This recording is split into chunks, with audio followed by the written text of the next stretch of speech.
next item for discussion, possible ordinance regarding responsible pet ownership. Do one of you want to? Do you want a little bit of background Yeah, that's on what I this? was gonna ask. I'll ask the chief to come up and provide a little bit of background. And really, this was the intent for helping with animal care and their enforcement efforts, as well as I had a good conversation with the Commonwealth's attorney, and I was actually surprised that, you know, a fair amount of their cases that they actually get are animal cruelty and animal neglect cases. So I'll just preface it with that. There were several ordinances that I proposed to the city manager. One of them was limitations of how many dogs and cats you can have in a particular residence. Another one was in reference to temperatures, at what point you bring animals in, specifically a dog. You know, in severe weather conditions like 95 degrees or above higher, or 32 degrees below. If not, having a particular shelter for the animal, and that it's properly maintained so that the animal doesn't freeze outside. One of the other things was tethering, dealing with tethering with animals, making sure that there was adequate space for the animal, just so that any type of time that the animal was tethered for. I think the ordinance that I proposed was no longer than 4 hours in a 24-hour period. And then giving the animal access to go inside when need to, and then not getting tangled up, and just a lot of things are mostly just basically for pet owners, taking care of their animals responsibly. A lot of times what happens is owners will leave their dogs out for long periods of time.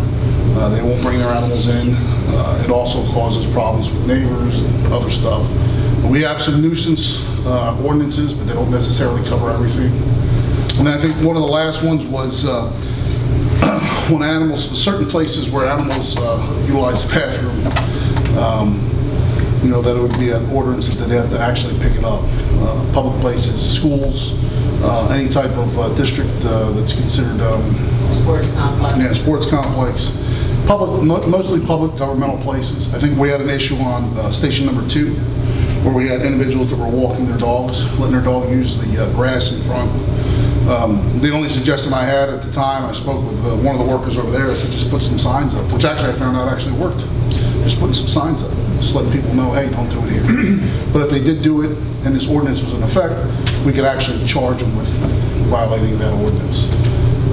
Whereas I think there are some, I had some complaints in the past, not necessarily dealing with public places, but it also, I think, included right-of-ways and stuff like that, easements and whatnot, dealing with the city. We've had issues on Main Street.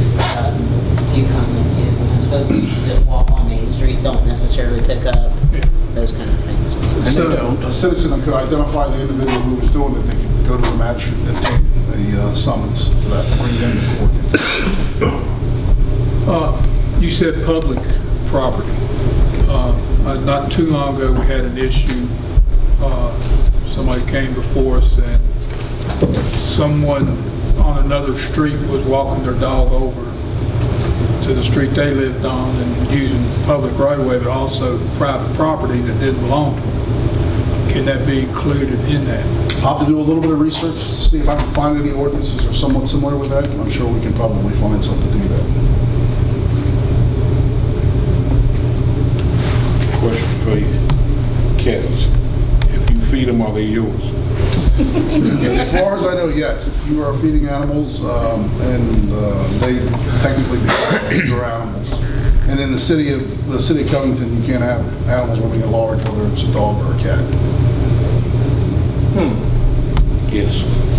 So again, we were trying to help Butch out with his very tough job because he has no shortage of things he can do with his daily patrol. Well, the big problem that we have, and we're limited on our space, something that we also look at as Humane Society, we have, I think, 25 spots that we pay for annually.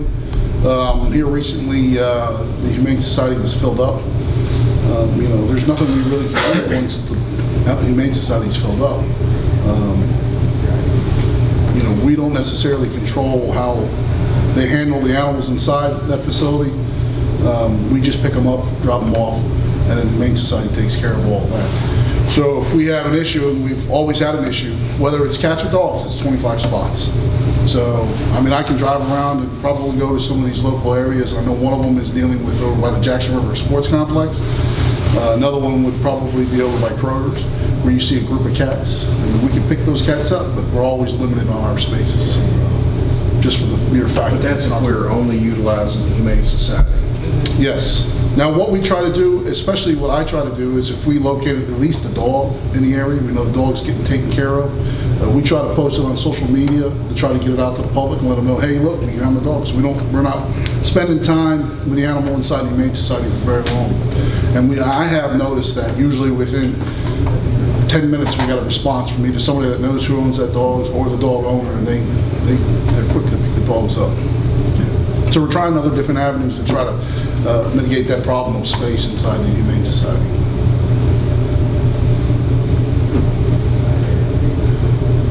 One of the things I had suggested in the past, and I wouldn't mind revisiting it with cats, is a catch and release type program where we would catch the cats, pay to have them fixed, and then release them right back where they were. And whoever was feeding them can keep feeding them for all I care. But if we stop the breeding, we eventually cut down on the number of cats we had. And I think that's a humane way to handle a cat population personally. I agree. And I can work with that. And I will say, actually, Vice Mayor and I had a brief discussion on that, and we are looking at that as if there's a way to put some additional dollars in the budget and try to, Mr. Crozier suggested, for instance, Valley View Veterinary or other local vets, that if they knew that we were going to bring X number annually, that we could maybe get a fixed cost and then at least start helping on the back end to control sort of the cat population. Yes. So that is something we're looking at. And I guess we could work to reach out to the local veterinarian clinics and things like that to see if anyone would be interested. I know in Giles County, for instance, they had a deal that they worked out where there was one vet that would do a Saturday, one Saturday a month, and then anyone who wanted to bring in a pet, and some of the funding was subsidized by the locality, and they got spayed and neutered. So the whole thing about how many pets you have in the house, what was your numbers on those? It was 4. And depending on if it was a multi... 4 cats and 4 dogs? Well, I think it was 4 of each. I don't have it right like here. that. But if it was a multiple duplex or something like that, it was like a total of 6, I think. All right, now, while we're along the number, there are, my neighbor, he's not there anymore, but when he was living beside me, he had rabbit beagles that were show dogs, basically. They competed, had a couple grand national champions at one time. He always asked about a kennel license, where if he had 10 dogs, could he buy a yearly kennel license instead of having to license each dog? So would a kennel license be something that we might want to look at while we're doing this? Yeah, and that probably could be something that every year we maintain and just take a look, make sure that it's being run properly and the animals are taken care of like they're supposed to. Because you might have individuals that have kennel licenses. And there are some breeders in the area. I know that one guy's breeds German Shepherds. And I think, Eric, did he have 11 or 12 up there last time? Fur and... I'm not remembering where that's at. It's in the Rivermont area. Beverly and Fur, maybe? Yeah, I don't know. He had several. I don't know how many. But he was a breeder. He had pups. So then do we come up with a way to allow for people to breed dogs, because they're going to have more than 4 if big litter. It's whatever the city wants to do. It's just an idea that The important part of this is that we don't have individuals that have 5 or 6 dogs or 10, 15, 20 cats in their home, and it becomes a health issue for the neighbors and as well as others. So however we figure this out, we can definitely take those other folks that are responsible pet owners and into consideration so that they have an availability to work outside of the parameters of the ordinance.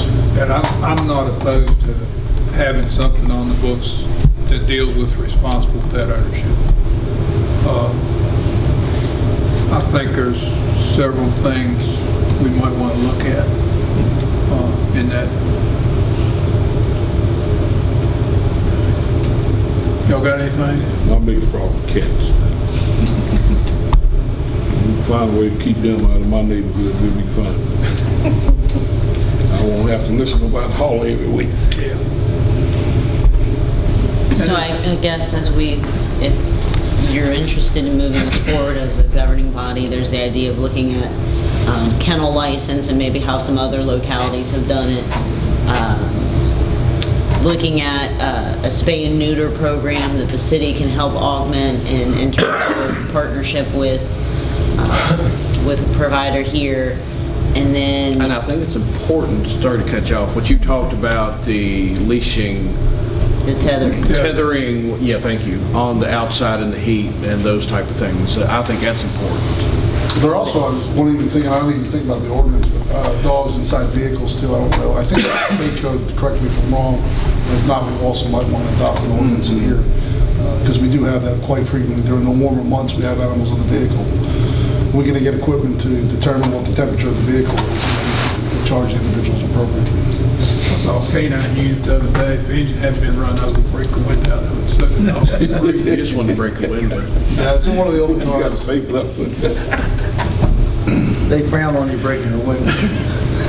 no, he had the window down and had the engine was running. I'm sure the dog was fine. But that's important. Yeah, that's an important thing. So council, would you like for the attorney and the city manager to look at putting together some sort of an ordinance for us to deal with cats, tethered dogs, Yes. kennel license, and cleaning up after yourself? Yeah. Will do. I think that's a big part too, is the cleanup part. I know that Alan struggles with that as many events and traveling tournaments we have at the sports complex. No, cemetery struggles with it. Yeah. That's a huge problem. I haven't heard that one yet, but I would just It say is. all it takes is Go coming here ahead. for a good day and you step in a pile of crap, and Yeah. then that ruins your taste of Covington for, the folks that came here to enjoy a tournament or then spend their dollars here, Well, some of the problem, long-standing problem at the cemetery is they go let them loose and go take a dump on the graves and that type of thing. Yeah, it may not be as bad as it used to be, but I still see it over there. Are we good with having to look at putting together an ordinance? Yeah. All right. Yeah.